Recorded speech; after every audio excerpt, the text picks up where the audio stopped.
You're listening to the Birth Matters Podcast, episode 112. I didn't know that you could choose the kind of care you get.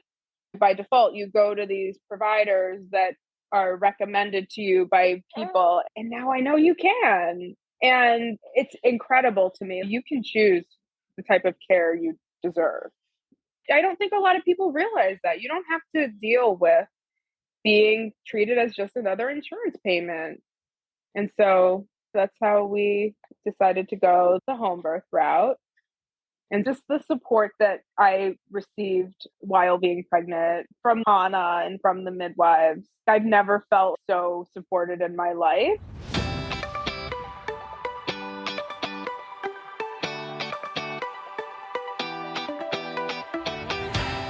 Hey there, and welcome to the Birth Matters Show. I'm your host, Lisa Graves Taylor, founder of Birth Matters NYC and director of East River Doula Collective. I'm a childbirth educator, birth doula, and lactation counselor, and have been passionately supporting growing families since 2009. This show is here to lessen your overwhelm on the journey into parenthood by equipping and encouraging you with current, best evidence info and soulful interviews with parents and birth pros. Please keep in mind, the information on this show is not intended as medical advice or to diagnose or treat any medical conditions. Have you subscribed to the show yet? Please be sure to do that wherever you're listening to this or over at birthmattersshow.com so you don't miss out on anything. Now, here's a little bit about today's story.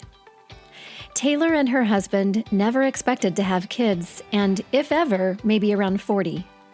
Then one day when Taylor was only 30, surprise, she was pregnant. In today's episode, Taylor, who identifies as a biracial Black woman, shares how she went from working with a hospital OB to planning a home birth with midwives and a doula. Her beloved doula, Chana, joins in today's sharing too. Taylor shares how getting off her mental health meds in her pregnancy wasn't a good idea and how she had never realized that prenatal depression is a real thing until she experienced it.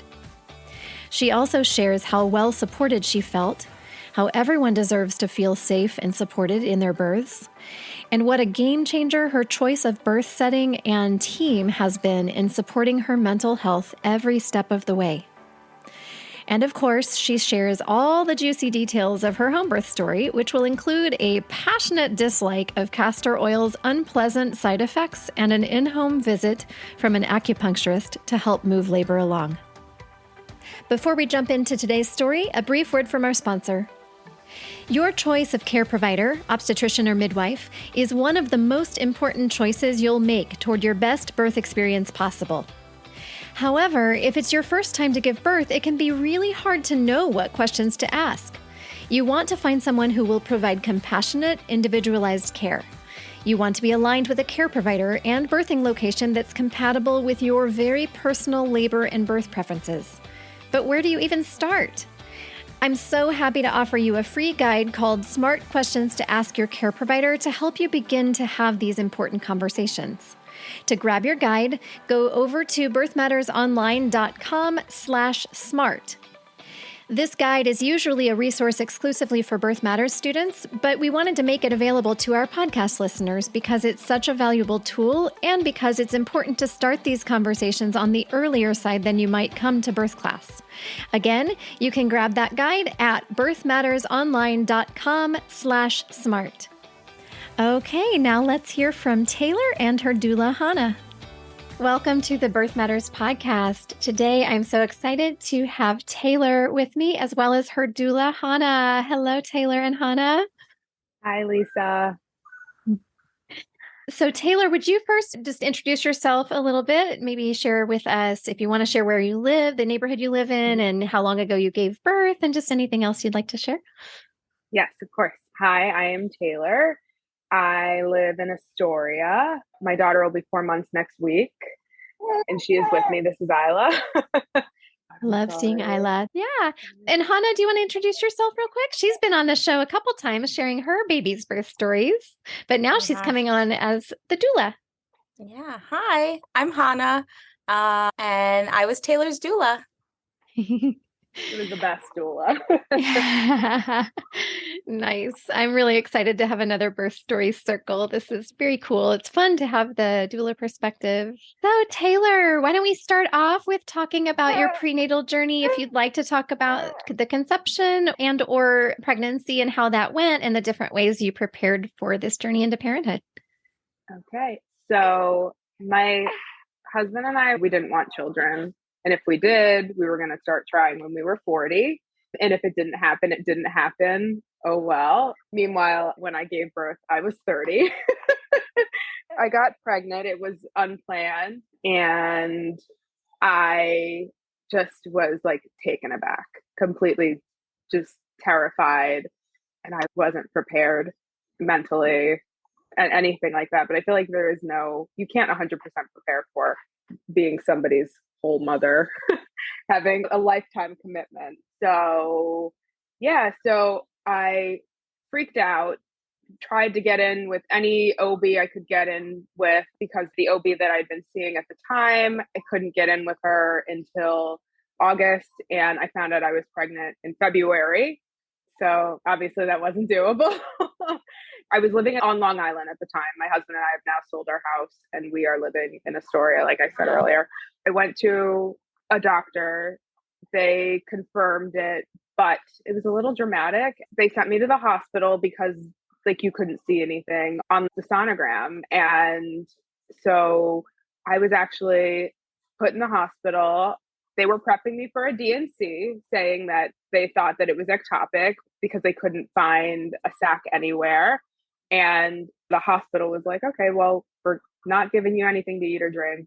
We're going to do a D&C. And it turned out this wonderful older man, he was honestly like the angel that I needed at the time. He came in, he was an OB, and he said to me, you're not doing anything to her. I'm going to see her in my office on Monday. This was on a Friday. And every 2 days for a couple weeks, he was checking, doing all this blood work. And I was so scared because I wasn't prepared for this child yet. I so desperately wanted her to stick.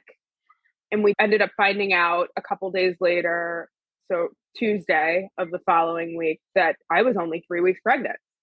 So that's why they didn't see anything on the sonogram. They were trying to D&C me and there was nothing there. And she just needed time. Yeah, but loved this man so much. And he was incredible. And he was down the street from where I used to live on Long Island, but he didn't do deliveries. He's like, I'm too old for this. He was in his 80s. Oh my goodness. And so that was when the search for an OB came in. And so I had met with a few doctors and I had just a very not super pleasant experience. And it's kind of like dating. You have to really like that person because that's the person that's helping you bring your baby into the world. And I was planning on doing a hospital birth, but things ended up changing. One day, after meeting with a couple OBs, I searched in one of the moms group of the place that I lived on Long Island, and somebody recommended Chana. I was like, I need help. I need an OB. And at that time, I didn't know what I need. Somebody recommended a doula, and she came up. And so that's how I ended up with Chana. At the time, do you mind me asking, did you know what a doula was really? Or because a lot not. because a lot of people think a doula is the same as a midwife, that a doula is a clinical care provider, where we're absolutely not, right? Yeah, great. So you found Chana. I found Chana. Learned what a doula was. Exactly. I imagine along the way. I found Chana, figured out what a doula was, and immediately after talking to her, my husband and I were so at ease and we're like, oh my God, like we love this person and we don't even know her. We have to hire her. Do you remember how many weeks you were at this point? It was probably like mid-March. I believe it was like mid-March, if I don't remember off the top of my head. So I was probably like 10 weeks. Still first trimester. Okay. Yeah. And I was also like banking on this baby making it to 12 weeks. It's like that fear of when you are newly pregnant and the stress of, is it going to last? But at the time, I didn't have an OB. I didn't have somebody that I liked. And so that's, where Chana came in. And she had originally recommended a midwife because I was planning on going hospital route with an OB. And she knows OBs. She's worked with a few. And so this was the last OB I ended up meeting with. And she knew prior to me going to her, she wasn't going to be a good fit, but I went anyway because I'm like, well, what does she know? She knew. And that was on Long Island. So then I ended up getting with the Stony Brook midwives. And that was prior to us deciding to move to Astoria, which ends up being like a 2-hour drive. And that's without terrible traffic. But I loved them. They were great. I was planning on giving birth in their hospital. And there was one night I think I was like 15, 16 weeks because we had just moved to Astoria. And I ended up really dehydrated. And Stony Brook has a pregnancy and like new mom ER. So they don't let regular people go in there. And I was like, I don't want to get sick. So we went there and it took us 2.5 hours to get there. And my husband and I realized we can't do this if I'm in labor. And then that's when we like really buckled down. And Chana had previously mentioned maybe doing a home birth before. And I interviewed with one midwife who she's based over here. But I don't know. I was like, I'm just going to give birth in a hospital because that's what you think you're supposed to do because that's what everybody does. That's what you hear about. And so I didn't work out with her. I was still with Stony Brook. And so then getting my husband on board to doing a home birth was a whole other situation. I know Chana did speak to us both about it. And I was like, okay, well, she's right about everything else. So she'll be right about this. And we interviewed with one midwifery practice, which is around here. And then it wasn't a good fit. My husband was not on board. And I was like, I can't sit here and try to convince him to try to do a home birth because I need him to be on board and supportive of it. He has to be comfortable of it too, because it is his baby. He's more concerned about me though. And I feel like a lot of people, they think, oh, well, if there's an emergency, that's it. Like, at least you're at the hospital.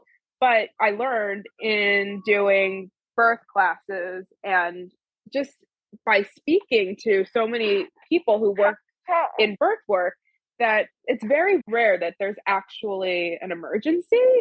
It seems like in the hospital, they make things out to be emergent when they're not. And so then we interviewed with Cosmos Midwifery, and that is Chloe Lubell and Jenna Hutchins. So this is June. I was 18 weeks. James, that's my husband. We interviewed with them and he was like, all right. He's like, we can do this. And I was like, yes, I finally got him on board. There's no more convincing. What do you think? Was it just their vibe or was there something that they said safety-wise? So they answered all of his questions. Like they give you an interview time slot of a certain amount of time.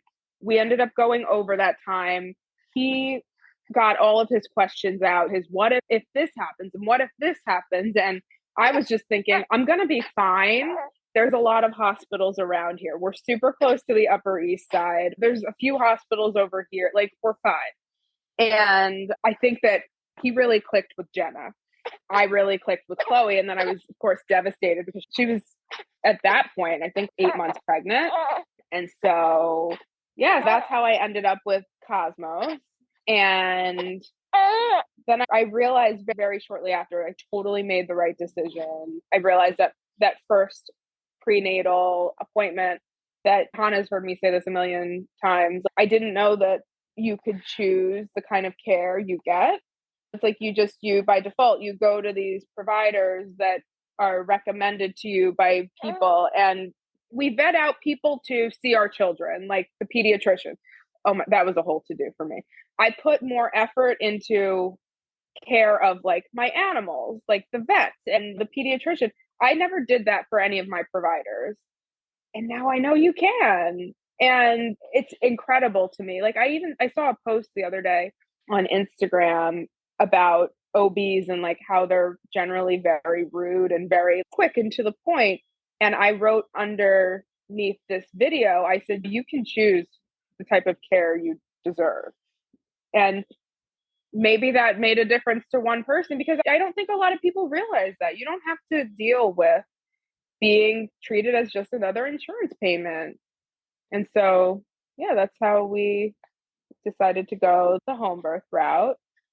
Thanks Everyone listen to Taylor. Yes, thanks to Hannah. Absolutely. And I'm just so thrilled to hear that when you as a couple met with the right practice, that your husband just had all his questions answered and all of his concerns like totally put to rest. It's just so encouraging. I get chills thinking about it. And yeah, everyone listen to Taylor, because especially in New York, where we have a lot of different options, there's almost always, I know in more rural places, that it is coming from some degree of privilege and or location that we can say, yeah, you don't have to put up with that. But, to the degree that there are options, you shouldn't have to put up with lesser care or less than what you deserve, really respectful care. So thank you for sharing that, Taylor. No problem. Hopefully somebody will hear this and realize that if they're not happy with their provider, that you can switch at 20 weeks. You can switch at 36 weeks. Like, you want to be happy with that person who is guiding you and your unborn child into this new part of life. Absolutely. Yeah. And I'm glad that you were so on top of things. You're going to have a lot more options the earlier you consider those things really carefully and seek out those options. And I had reached out to quite a few, like Hannah had given me a list, and everybody was full at that point, because I didn't realize that with home birth midwives, they only take so many clients a month. And so who I originally wanted by way of Hannah, I couldn't get with her because she was booked and then some through the end of the year already. They book up really early. Yeah. Yeah. But I ended up with the perfect fit for me.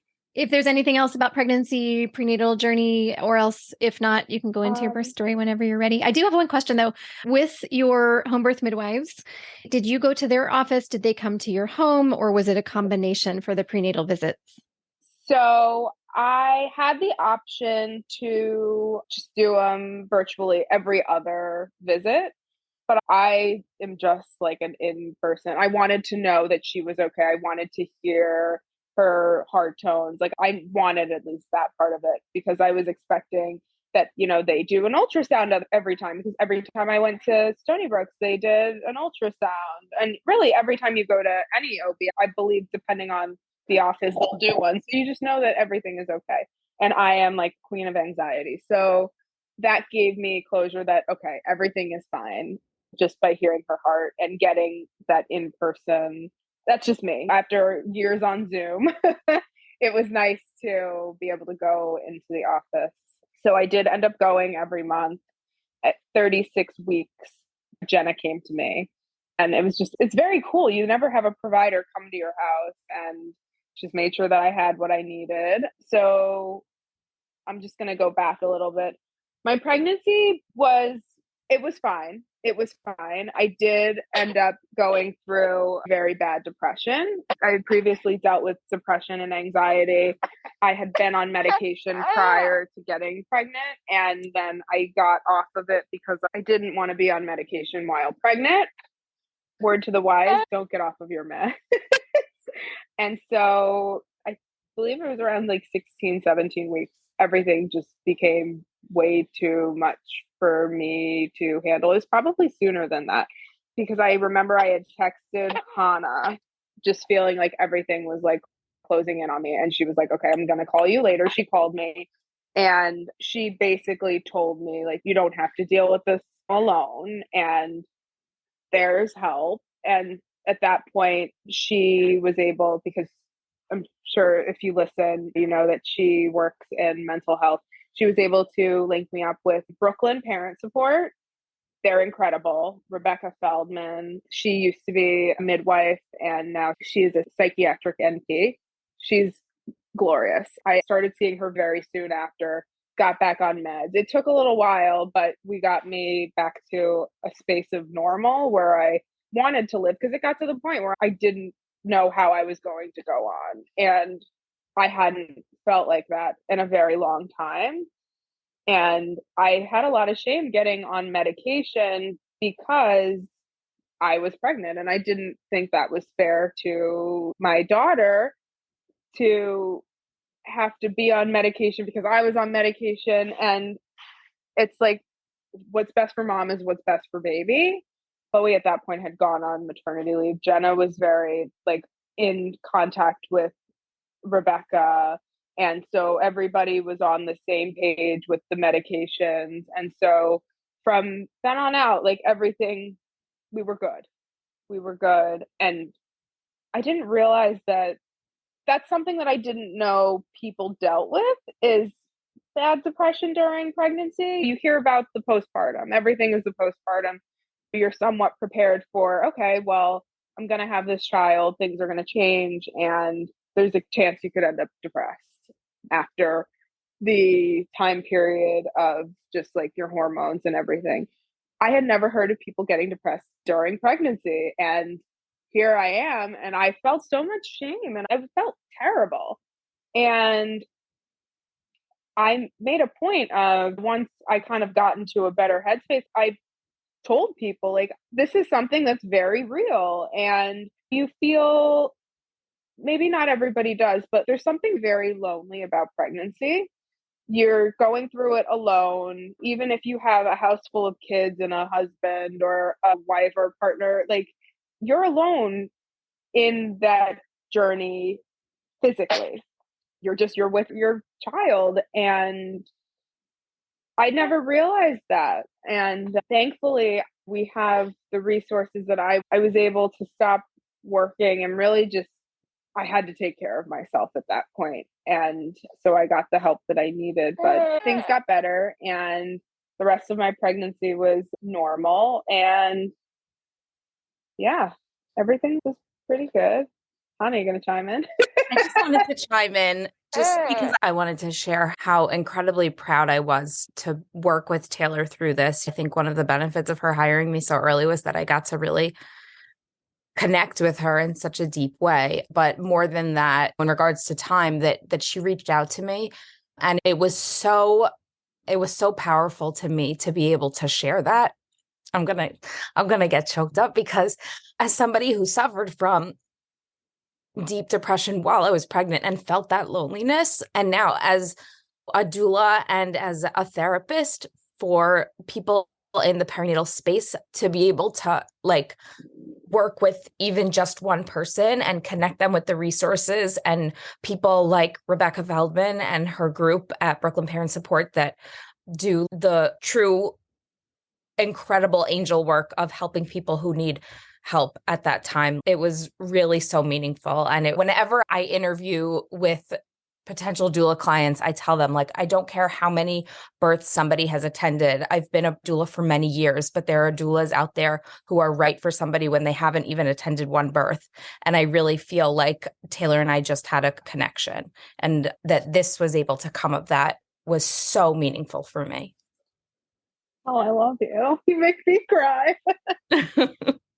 Thank you for that. No, I agree wholeheartedly. I now have somebody, a part of my life for life. And I thank the person that recommended you because I don't think I could have gotten any luckier.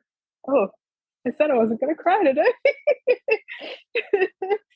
Yeah, she's been just incredible. And now I'm going to go on down like the Hannah road of like, oh God, she's the greatest thing ever. I inflate her ego. Let's talk about the birth. Yeah. Are you ready to jump into the birth? Yes. I don't want to cut you off though, if there was anything else you wanted to share about pregnancy. No, everything else. It really was an easy pregnancy. Physically, mentally, I was going through it. But, with the right care, I got through it. So yeah, I feel bad saying this, but I didn't enjoy being pregnant. I felt like a stranger in my own body. But I started feeling really good towards the end when I was like, okay, so I'm definitely prepared to be pregnant for 42 weeks because that's what, when you're not working with an OB who works in a hospital, you're not like on the schedule to be induced after a certain point. And the midwives taught us like, okay, first baby, there's a good chance you're going to be pregnant post term. And so I was mentally prepared. Yeah, I'm going to be pregnant for 42 weeks. I have so much time. So this was in October. My due time was November 5th. And I just have to mention this because this is a big part of it. I had tickets to go see Hamilton on October 13th. And I was praying at that point. That was my 36-week appointment that day. So October 13th was my 36-week appointment. Jenna came to the house and we just went over everything for the birth. And I was having a tremendous amount of pelvic pressure. Like it felt like I needed to poop just constantly. And it felt like I was sitting on something.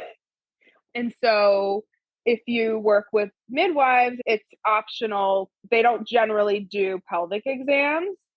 I had asked her to do one for me because I was so uncomfortable. So she did one and she's like, wow, that baby's really low. And yeah, so at this point, I was 36 weeks and 5 days, and you have to be 37 weeks to give birth at home. And so I was like holding my breath at that point because I wasn't sure how much longer she was going to stay in. And so Jenna reassured me. She's like, you're good. I think we have a little bit of time. My next appointment with her was Monday. I did make it to Hamilton. Ella and I both bounced through it the whole time.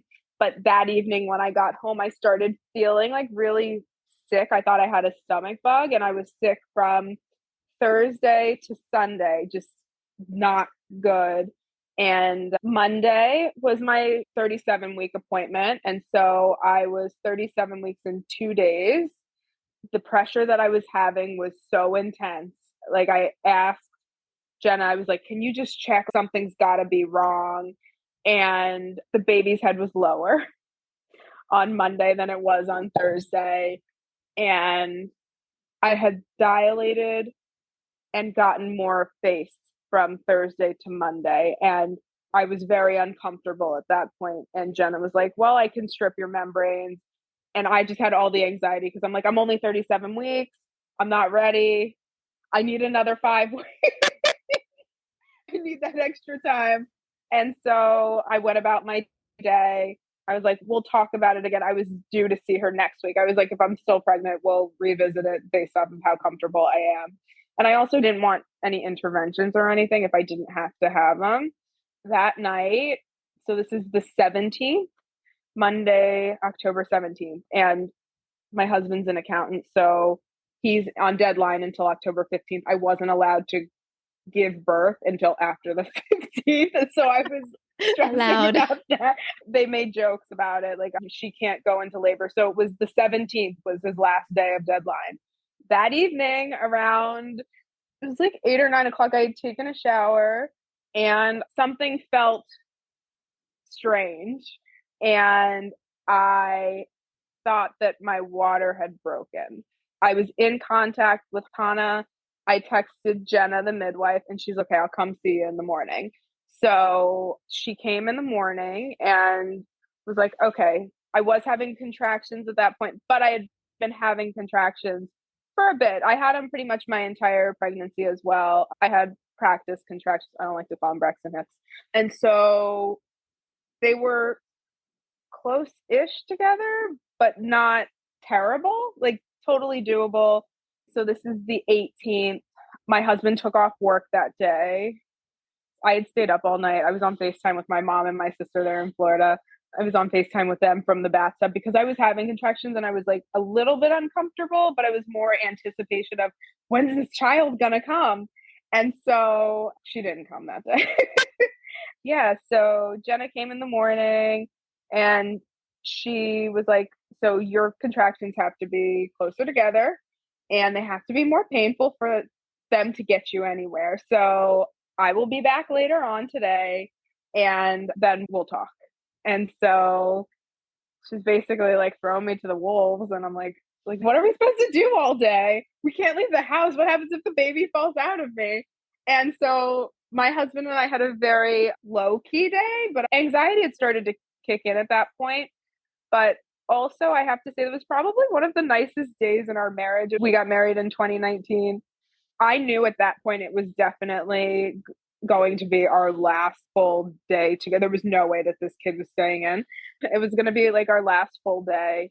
as like just us. And it makes me emotional to think about. And it was a beautiful day. It was just an incredible day. And we did so little, but it was just, I don't know, it was different. And so I continued to have contractions, but like they were going nowhere. And so Jenna came back again at 5 p.m. And then she was like, oh, she wanted to do something. So she went back to the office. The office is in Greenpoint, so it's 15 minutes from us. And then she came back again. At that point, my contractions were picking up. Hannah's the best. She's like on top of her phone, answering all the time. So Hannah, you gonna chime in? You can absolutely chime in. I think I got there around 8 or 9, I want to say. It was like just as Jenna was leaving, she had come back. I want to say she had went back to the office to get like the test strips to see if it was actually your water had broken. So she went back, she got the test strips. We confirmed that your water had broken. And like I was coming in as Jenna was coming out. And she was like, cool, you guys hang, do whatever. She was like, I'm going to go home and sleep. Yeah. And so, okay. So what happened was they had done my group B strep test. It hadn't come back yet, the results. They do that at 36 weeks and Quest lost it. They couldn't find the results. So what happened was we had to do it again. And we had done it on Monday. The results hadn't come back. And the treatment for that is like IV antibiotics, just in case. I opted to do them just in case, also because of paranoia. And so as long as I was in labor, I had to get administered IV antibiotics every 8 hours. I think she hung out until 11. She hung out until 11. She basically reiterated what she had told me a couple times before, like nothing's going to happen unless the contractions get stronger and closer together. And I was contracting. I don't remember how far apart they were at that point, but I was contracting regularly and they were starting to hurt more and get more uncomfortable. But everybody agreed that I needed to go to sleep. I was just awake and a ball of energy waiting for my child to emerge. And so Jenna had to come back at 4 a.m. to give me the second dose of the antibiotic. And we were in Isla's nursery when she was giving me the IV. And she said to me, we have to, if we're going off of that your water broke Monday night, by this evening, by 11 o'clock tonight, this was on Wednesday the 19th, then we have to kind of figure out what the next step is, because after a certain amount of time, you do become, there's a higher risk of infection once your water's been broken. And so she basically gave me the option, let's try to get you in with somebody for acupuncture. And then what's it called? Oh God, and she gave you the castor oil. Castor oil. Yeah. I knew it was coming. Castor oil came to play. I couldn't remember what it was. You blocked it from your memory. Oh God. And so this was at 4 a.m. And I was like, but you got sleep. We put you to sleep. Hannah slept in the bed with me. We slept. We slept. We said, we're going to get Taylor some good sleep because you were like amped up. So we were like, tonight we're sleeping when Jenna left after doing the IV. And then we said in the morning, we'll wake up when Jenna comes back to do the next round. And then we'll do the castor oil. So Hannah and I took a walk at 5:30 in the morning. We went to go get bagels to open the bagel shop at 6. And I was like, you know what? I'm going to get a bagel. I'm going to have coffee. I'm going to have all this good stuff. And then I'm going to take castor oil and I'm going to feel like garbage. And it's okay because I'm going to have a baby today. And so we went to go get our bagels. My contractions were getting stronger at that point. We had to stop a couple times each way. And yeah, so I got my bagel. We all got bagels. I didn't end up eating my bagel. I didn't end up drinking my coffee. I made a disgusting drink out of castor oil. Don't do it if anybody ever tells you to take it. And so castor oil, it basically makes your GI tract, it gives you explosive diarrhea. And that's me putting it really nicely. So it didn't take long to kick in. I felt like garbage. I was at one point just going back and forth between the bathroom and the shower. Hannah had put beautiful lighting in the bathroom, and I'm just like in pain, they weren't it was my bowels contracting. Oh my God, when my husband hears this, he's going to be like, what is wrong with you? It was not super pleasant, and it takes about 4 hours to leave your system. And I don't know what happened, but at some point between 7 and 11, it just completely transitioned from bowel contractions to actual contractions. Yeah, and theoretically, the idea is that castor oil, for listeners who might not be familiar with this as a possible option, although unpleasant for many, is that when we're stimulating the GI tract, that's right up against the reproductive tract and the uterus. And so when one is stimulated, often in turn, the other will be stimulated to contract more strongly. Yeah. And so, yeah. And then at this point, if I had been in the hospital, I would have been induced because I had my water broken for so long and nothing was happening with my contractions. Also why I wanted to do a home birth, because I didn't want that even as like an option for me. So yeah, we had the transition of like terrible stomach ache. Oh God, I have like phantom cramps from it. Your body is like, I remember that. So I spent a lot of time in the shower. We did have a pool that was sitting in my daughter's crib in her room, blown up, but not full. What time did Stephanie come, Hannah? Well, you know what happened actually? Don't go ahead. I think once it turned from like uncomfortable from the castor oil into contractions, I think Jenna came back and she checked you and she said, "Do you want to know?" And I didn't want to know. You said no. Because I did not feel well at that point. Because you didn't feel well and you said no. And she said, okay, well, then that's fine. And she said, keep doing what you're going to do. I think she said, go get in the shower, whatever. And she was like, I'm leaving. I'm going. And we were still in the bedroom, I think. And I went out with her and she told me what the exam was. And it was not far along. And that was when she said, I'm leaving. She said, I'm just going to show you my bag just in case. And she gave me like a tour of the bag. She was like, just in case anything happens and I need you to help me. She showed me, this is where the medication is. This is where I keep the Pitocin. This is where I keep the this, whatever. I said, okay, put the bag away. And she said, I'm going.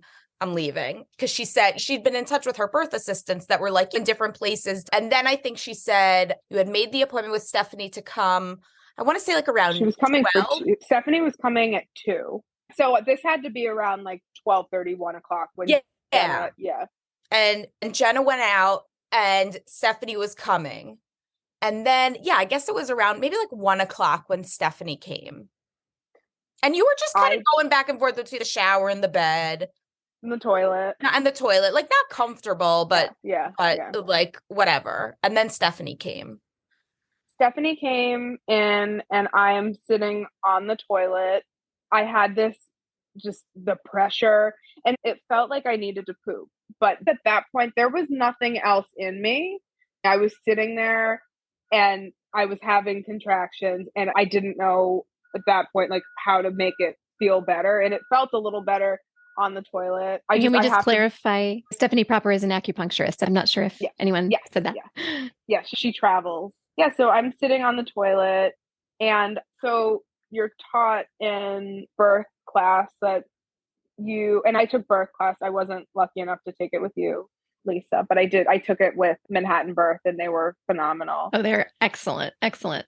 But they teach you end up like with these little rituals. And I have to bring this up because it's so funny. So nothing was happening when I was on the toilet, but every time I sat down, my toilet paper holder was next to me. I would pull off pieces of toilet paper. Hannah's laughing. I would rip off pieces of toilet paper the entire time I was sitting on the toilet. And that was my ritual. And we laugh about it now. I wasn't laughing about it then. Yeah, it brought me comfort. So then Stephanie walks in. I'm like not in a great condition. I was not happy to see her. I was uncomfortable. and she started working on me on the couch. Do you remember what she was burning, Hannah? She was burning something and it was very stinky. Yeah, she was burning the moxa and you were like, no. And you were like, I don't like that. And she was like, okay, she put it out. But then she had just like a cream and she was just doing acupressure points. And she was like, do you want me to do some needles? And you were like, I don't know. And you were just laying on the couch. And Stephanie's like, go wherever. I'll do whatever you need to do. She's sitting on the back of my couch. She's literally like a cat, like perched on the back of the couch doing these acupressure points. And I will just say, as my anecdote, at this point, so Jenna had left. Jenna was like, I'm going to go get something to eat. We were like, cool. And also, she had shown me her bag and she said, take my cell phone number just in case, not the Cosmos line, my personal cell phone number, just in case anything. I said, okay. So I took her number. And then at that point, I thought I was going to go out also because I was like, I'm going to go take a walk. I was like, I'm going to let Stephanie treat her, let you and James have alone time. And I remember you were on the WhatsApp group and I was over near where you were. And you were like, offering to bring you some lunch. Where should I go to eat? I'm like, with the doulas, what should I get to eat? Like, I need something. Lisa's like, go here. We're all talking about it. I'm like literally thinking I'm going to have a 2-hour just walk around Astoria. And Hannah, this was like 2:00 at this point. Yeah, it was like 2:00 in the afternoon. So Stephanie was on the couch working, and I don't even know if I said I was going to go out. I think you told me you were going to go out. I said I was going to go out and you were like, no, can you stay? And I was like, sure, absolutely. Thinking like, I had heard what the exam was. I was like, I'll go out later when Jenna comes back. I've got time. She didn't have time. Go ahead. So Stephanie was doing her thing. I don't know what, I got very nauseous and I started throwing up, which I hate doing. But there was nothing in my stomach. I feel like I was just dry heaving. Like nothing substantial came up, but I did feel a little bit better after that. And then I ended up back sitting on the toilet because I was so uncomfortable. And I didn't want Stephanie to touch me anymore. And by the way, she's incredible. She came to me postpartum, but I didn't feel well. And so I went and sat on the toilet again. And at that point, something happened. And that's when, you're taught in birth class that like pushing is so not like you can't control it. It's like throwing up. You're not stopping it once you feel like you need it. Hannah, I think I asked you to get Jenna. I got very calm and I asked you to get Jenna because I knew at that point something was happening. And so I don't remember how long was it before she got, I know because she tells me every time I see her, you interrupted me eating olives. I was eating olives on the curb outside of your house. Yeah. Luckily she was just like right on the corner. But I remember you said you were sitting on the toilet and I was like sitting next to you and James was like right outside and you said, call Jenna. And I said, James, call Jenna. And so he called like the Cosmos line, but it didn't go through. And then I said, oh, I have her cell phone number. So I was like, get my cell phone. So James got my phone and I called her and I just said like, Taylor said she wants you to come. Like she feels something. I told James to fill up the tub. Yeah. Stephanie yes. You told James to fill up the tub. Stephanie's there. Trying to figure out how to fill up the tub quickly enough. Cause I'm like, yeah, I'm going to get into that tub. I'm going to birth this baby in the tub. Jenna came in and I ended up so quickly in my bed. Like I was ready to push at that point. It was just like they were scrambling to get pads underneath me because I was just like ready to go. And James told me, Stephanie said to me, I should maybe come into the room and not fill up the tub. It's like, it kills me that she was here. And I'm like crowning and she's like, I've got to go. Yeah. So I was in my bed on my back. I didn't want to be in that position, but Isla decided she was coming out then and there. I pushed, I think, for 10 minutes and she was out. and I caught her.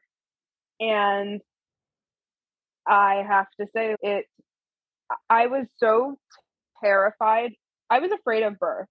I just think that some kind of fear that's instilled in all of us, like around birth, and oh, it's so painful and so terrible. But it wasn't terrible. And for what I got after going through it, it wasn't terrible. It was scary because it was unknown, but I pushed a few times and I ended up with this amazing gift of this little baby who I absolutely adore. And I say this, just the support that I received while being pregnant and just from Chana and from the midwives. Like, I've never felt so supported in my life.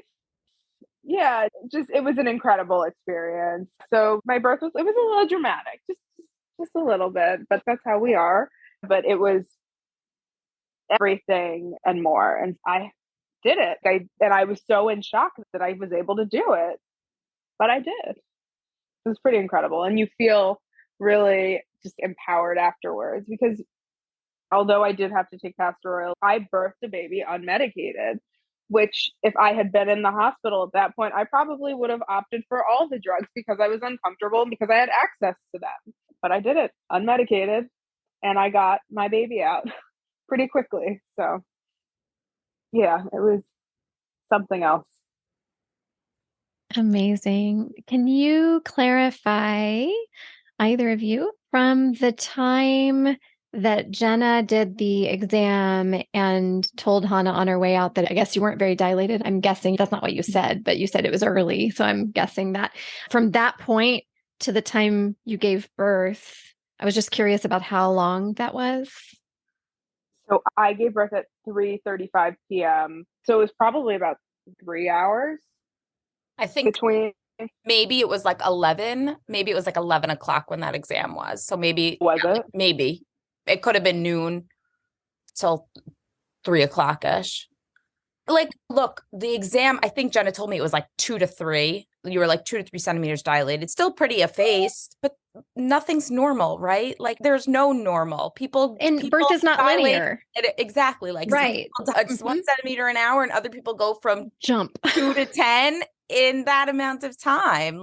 Yeah. And we just knew by what you were telling us, right? Like, when you sat there, and what I said was, I told Jenna afterwards, when you said, get Jenna, I hadn't seen you so serious the entire time. And I was with you for 24 hours almost at this point, right? Like, get Jenna. And I knew.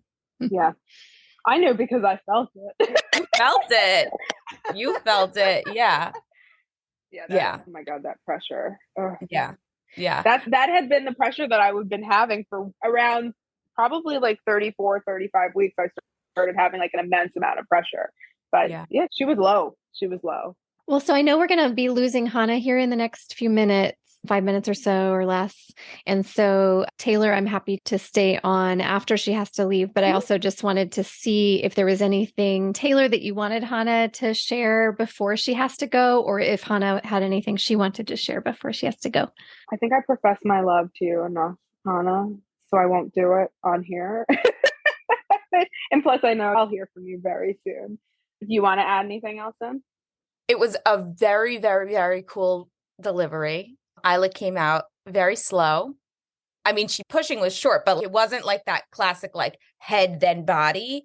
Her body actually came out pretty slow. So Taylor pulled, like Jenna said, bring your hands down. And she grabbed her under her arms and really pulled her out. It was one of the coolest things I've ever seen.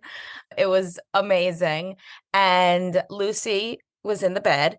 Oh, my dog, my 15-year-old wiener dog was in the bed. She burrows. She was in the bed. And little doula. I think at one point she like yelped, and this was when Stephanie was still next to me there while you were crowning. And Stephanie went, "Oh my God, who's in the bed?" I said, "Oh, that's the dog." It was like, you couldn't make it up. It was like the best of home birth. Right there. It was really awesome. She's in that same spot right now. Yeah. Yeah, she didn't move. She was like, you guys are in my space. What are you doing here? What are you doing here? The dog was in the bed when I gave birth. And Jenna and I were laughing because she was like, we didn't have time for the birth assistant to come. So Jenna was like, Hannah, I need you to go get my bag. And she was like, good thing I gave you that little tour of the bag because I had to fish her out some things. But it was so cool. It was so amazing. It was like, you never see strength the way you see it when somebody literally births their baby. It's 100% the coolest thing in the whole world. And Taylor was just fantastic. Just unbelievable. Oh, were you? Ah, I'm serious. I'm blessed because I said to you yesterday, I said, thank God for Isla because with her, I got you. yeah, Because of her, I got you. I agree. I agree. She's a special gal. That she is. And then Chloe came after. She was supposed to be back from maternity leave November 1st. But yeah, I was supposed to have my baby like another 2 weeks after that. But she ended up coming in. I think it was kind of a blur for me at that point because I had this baby. I was a mom at that point, but they were running around. My house was so clean. Like my house was cleaner when they left it than when they got there. Yeah, you guys were all just incredible. All three of you. That's what we do. We just went to work. I hit the jackpot with care. That's for sure. It was great. It was so cool. And I just want to say that I think what I saw with Jenna, especially like when people think about home birth, they think it's like you're giving birth in the woods and no one's going to be checking on you. Like you haven't seen care until you watch a midwife give somebody an IV in the baby nursery rigged up with a hanger. Like it's the best. It's amazing. Every single time with all of it, with the antibiotics, every time she was like, Taylor, you tell me what you want to do. Like she told you all the options. She was like, if you want to take castor, if you want to transfer because of like how long you've been ruptured, do this. And you and James talked about it. You made informed, educated, sound decisions the entire time. There was never once Jenna being like, well, you should do this, you should do that. She was like, I'm going to lay out the options and you make the decision. And you did. And it was really so incredible. And I just wish, like you said, like for everyone that they realize that you deserve this kind of care. Like everyone does. Even if what you want is a medicated hospital birth, like you deserve somebody to lay out every option and let you be the decider. Absolutely. Absolutely. And I mean, when she was giving me the IV antibiotic at 4 a.m. on the 19th, she was giving it to me and she was going over all of this stuff with me. And at that point, I was like, you know what? I still don't want to go to the hospital. Yes, you're telling me that it is an option. And obviously the percentage goes up of there's a higher chance of me ending up with an infection, but I feel safest here. And so if that's the risk that I have to take to feel safe and supported, then that's the risk that I'm willing to take.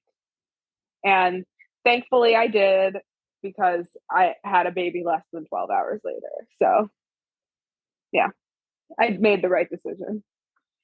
It was hard, but I made the right decision. So. You did. You did. Amazing. Okay. I have to make my exit. But thanks for coming, Hannah. I love you, Hannah. Love you. It's a love fest. This is the dream team. I love it all. I'll talk to all of you very soon. Okay. All right. Sounds good. Bye. All right. So do you want to talk about postpartum at all? Your choice. Yeah. So I ended up with another one of your doulas. I had Shirin as my postpartum doula, and she was incredible. We had a prenatal visit scheduled for the 17th, and that's the night that I started going into labor. So I had to cancel that.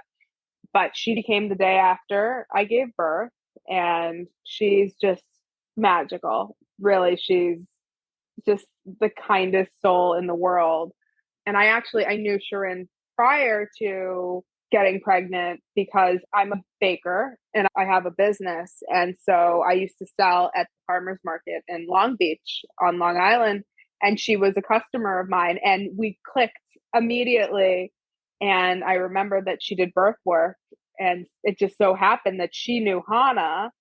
And so like very small world, I ended up with Shirin. And Hana knew Sharon. And it's funny because the day that I found out I was pregnant, I actually called Sharon because I was freaking out and I didn't know what to do. And I told Sharon before I told my husband. He's going to kill me. I called her because I was freaking out because this was so unplanned. And I said, what do I do? And she's like, just enjoy it.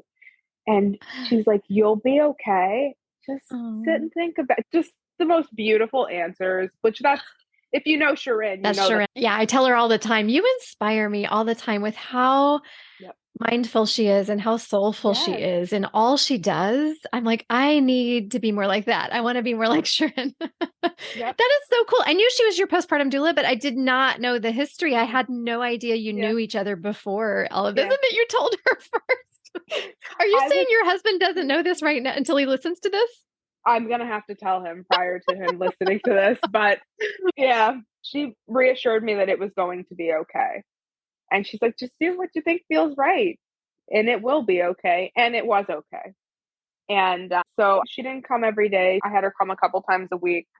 I noticed around day 5, I think that's like around when my milk came in, 3 or 5, I started to kind of like slip. And I had been on medication the whole time.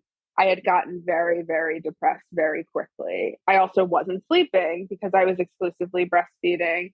And it got very dark very quickly.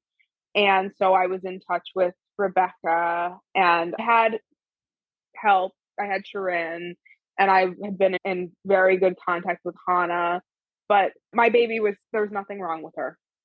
Besides, she was having a little bit of an issue gaining. And so that was a big hit for me because I told myself when I was pregnant, I'm not going to kill myself if I can't breastfeed. And I was killing myself to breastfeed. I just wanted to make sure that I could do it. And you hear so many different things like, oh, you have to breastfeed and it's the best for the baby. And I wanted to be able to do that so desperately. And I did. I originally had worked with Ellen Seidel's for lactation. And then I'm still to this day working with Barbara Cohen. Highly recommend both of them. Barbara is incredible. She's a city IBCLC. And I saw her after, I think Isla was like 4 weeks old. And she definitely has oral ties, but she's not strong enough to get them released. And so I had to do all these exercises with her for a while. And at 12 weeks, I finally got her oral ties released. She had to get her cheeks, lip, and tongue done. And now she's eating beautifully. But it's been a long road. And I finally, as of in the last like week or so, I feel like the fog is lifting. I've had to do a lot and I have good support, but I feel like there's never enough. You can never have enough. And I don't have family here. My husband's family is on Long Island. I feel like different generations believe in different things. It's like, oh, well, I just took the baby out with my mom like right away. I heard that a lot. Just go out with the baby. It is so much work to get out of the house with a baby. Oh boy, do I remember that. Yeah. Like I was at Hana's house yesterday and I'm like, Hana, it takes me longer to get ready to get somewhere than it does once I get there. And then it's so much easier to just stay home. And it's so important to get out though, because you feel better when you're out. Mm-hmm. And so it's been a long road. I know that we're getting through it. And I now feel like it will be fine. I know it will be fine. I was unsure for a while and I had adequate support, but like I said, you can never have enough. True. Yeah. Weren't you part of our postpartum support group? Yeah. One of the rounds at least? Yeah. And I've had to do a lot of work on myself. I want to just say, you're not alone. Because I needed somebody to say this to me. You're not alone. The days are very long. The nights are even longer. But it gets better. You hear too often of tragedy happening among moms and their children. And it's okay to not be okay, but you have to ask for help because people don't read your mind. And there were a lot of people that I'm sure thought I was, oh, you're fine. You look great. I wasn't fine. I am fine now. I'm getting better, but just it's hard. And this is one of the hardest jobs in the world. And it's a 24-hour job. Like my husband goes to work every day. I am with my daughter all day, all night. And yes, he's here to help and he's fantastic, but it's like you're a mom 24/7. Mm-hmm. It's relentless. Yeah. And these little ones are, they're a lot of work. Yes, they are, especially in these first few months. Yeah. But it's been incredible. And I'm just so in love with this baby. And I've always been like a huge animal person. And I'm just like, this is so different. This is a different love. I want to be my best for her. Yeah. Well, yeah. And I just commend you. I've so admired how proactive you have been in seeking out the various kinds of support that you've needed, that we all need and deserve, but many just don't have the energy or have the resources to reach out. And I just so admire that because, like you said, we can never have enough support. And so admirable that you have been diligent and been proactive in that. Well, I will say that Chana has played a very large role in that because there are days where I just want to throw in the towel and I want to give up. And she is constantly reminding me and constantly telling me how proud she is of me. And just honestly, she has been the biggest blessing in my life. I don't even know how to fully put it into words. She has helped me get through. And I don't know how I would have done it without her. I know I would have because we figure things out, but my life has changed because of her. She's just amazing. So, she is. I agree. Yeah. And just for listeners to know, usually doulas are not in touch as frequently for as long with their clients. That's not really like part of the package. You all have a very unique, special relationship that is not common or the standard way of doing things most of the time. That's one thing I wanted to point out. And then another thing that I have been curious about in the past that I also want to just bring up for listeners. So you mentioned that Chana is a mental health therapist as well as a doula. She works in those two different professional capacities. And so if she has a doula client, she is not their therapist and vice versa. So a lot of therapists I know refer to her as a doula because they know that she has that expertise with that mental health background. But she, as far as I understand it, would never serve both. Legally, she can't. I was guessing maybe you asked, can you be my therapist too? I did. I asked and she's like, no. Yeah. But I can refer you to somebody. Yeah, because when she told me, she got like in depth with me. This was at the beginning. I was like, oh, can you be my therapist too? No, she referred me to Rebecca Feldman. And Rebecca is just a gift as well. So I like urge listeners, if they need help, Brooklyn Parent Support is phenomenal. Yes. And she's got killer therapists as well. I see a therapist within her practice as well. Yeah, you've had such a rock star team. Some of my top recommendations in each category. You have worked with them. And I will be sure, Taylor told me that she already composed an email. She'll send it to me. I will include all of those things, those goodies, those links in the show notes. And then a lot of those who you worked with are also on my website at birthmattersnyc.com/resources. So either of those places, you can check those out. Oh, and then one last thing, because I'm thinking about it. Throughout the end of my pregnancy, I was going to, and I have to do a shout out because I absolutely love them, Earth and Sky in Long Island City. Yes, I go to Anna Kramer and I still see her. She's another one. She's been like top in my care. And every time she sees me, are you eating? Are you taking care of yourself? Just like incredible people. And they have different services. You go for massage therapy? Yeah.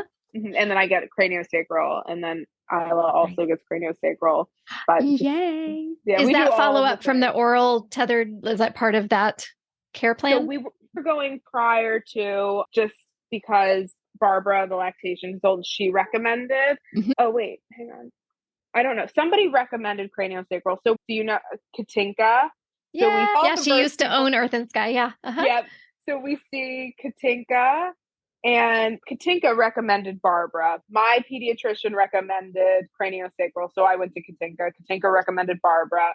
Barbara recommended Dr. Siegel. Uh-huh. Just like all of these incredible people, just Awesome. incredible providers. And we wouldn't have gotten through all of this without just, I'm telling you, this birth world. And unless you get involved with, like, you get yourself a doula or a midwife, like, I didn't know that this was even a thing, like this beautiful world that you guys have going. It's just, it's incredible. And the people are just, you're loved and cared about by just everybody. Yeah. And that's priceless to me. I'm thinking of creating an image with you and Isla in the middle, and then all the team, the different roles of your circle of support, because it's so beautiful. Yeah. I love it so much. No, we are surviving because of this. I couldn't have ever imagined it being like this. And for that, I would do it again. Not now, not anytime soon. One day. Sure. And I would love to point out, for most people, of course, everyone's experiences are different, but I think you said you're right around the 4-month mark. For most parents, we find that as we exit that 4th trimester, the first 3-ish months, that we start to feel like we're coming out of the clouds a little bit. And so it sounds like that's what you were sharing. It has been your experience, at least to some extent. Thankfully, felt like it was never going to end. Postpartum, it's crazy, especially with the hormones. And then you have this baby, and whether you have a traumatic birth or not, birth is traumatic. It's physically traumatic for sure. Yeah, exactly. And you're doing this massive thing of birthing a child, regardless of how you choose to do so. You have to take care of that child, and you have to remember to take care of you. Absolutely. Yeah. So, yeah. Oh, I wish listeners could see baby Isla. This face, I know. Looking up at the ceiling, kind of, it looked like maybe yawning. Yeah. Super cute. Yeah. Well, thank you so much for taking the time to share this beautiful birth story. I just can't wait to share it with listeners. And again, sending you tons of love. Hope to get to see you in person at some point, and maybe we're both in little Astoria. I know, you're a neighbor. Yeah. Hannah and I were just talking about connecting mutual clients, someone who's just 1 block over from where I live with you, with an eye towards support and friendship. So we'll have to. She was telling me it's got other Astoria people. I'm like, well, you can give them my number. Obviously, because of HIPAA and whatnot, give everybody my number. Postpartum can be lonely, but I've been blessed. This world has truly opened my eyes to bigger and better things. Yay. So, but thank you so much for having me. Thank you so much, Taylor. Have a good one. All right, you too. Bye. For whatever reason, I have such a vivid memory of the day Taylor just described.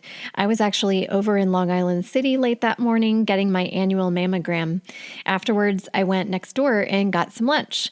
And as I was sitting looking out the window on a nice October day eating my sushi, I was getting messages from Hannah on our East River Doula WhatsApp group asking where she should grab some food since she doesn't live in Astoria. And I offered to bring some over to her.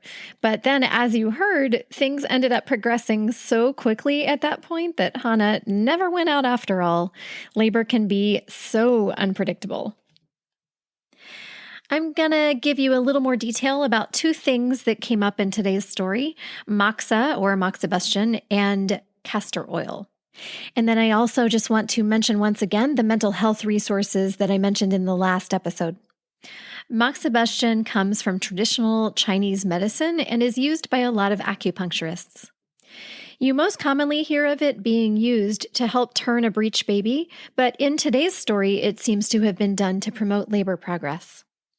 The technique is to start burning a specific herb called Artemisia vulgaria, also known as mugwort, through an acupuncture needle on the pinky toe.